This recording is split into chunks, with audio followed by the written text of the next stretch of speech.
Call the honourable member Tracy Martin. Kia ora, Mr Chair. Can I just compliment Mr McIndoe on his contribution? Mr McIndoe is right and Mr McIndoe is wrong. Mr McIndoe is right that the government has the ability to veto this bill because it is not. The budget of it has not been worked inside the budget that they placed in front of the country. We know that.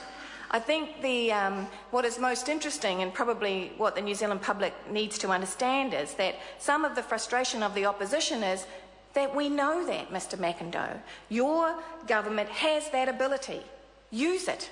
Don't continue this argument then and use your veto.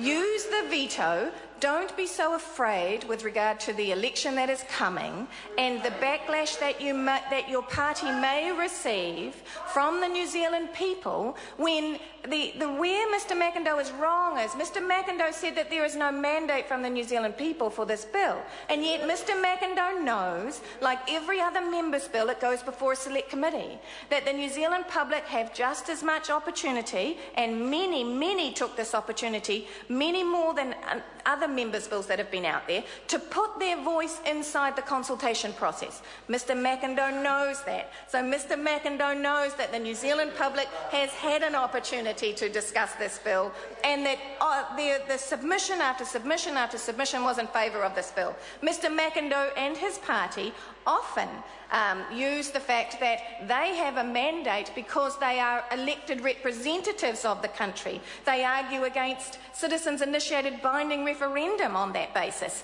So they bring their voice, just as the United Future Party brings its voice. One may not like the deal they have now done with United Future because it brought a vote to this House on the back of a deal with their government, but that they chose to actually use independently when the government may not have wanted them to. That may not suit them, that the Māori Party, who they also did a deal with to try and keep their government going, chose to use their votes independently to support this bill. But that does stand as a mandate under the arguments that the National Party has used before.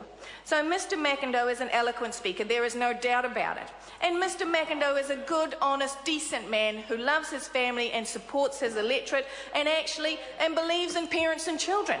And Mr Sabin's not so bad either. But let's get real. Mr Chair.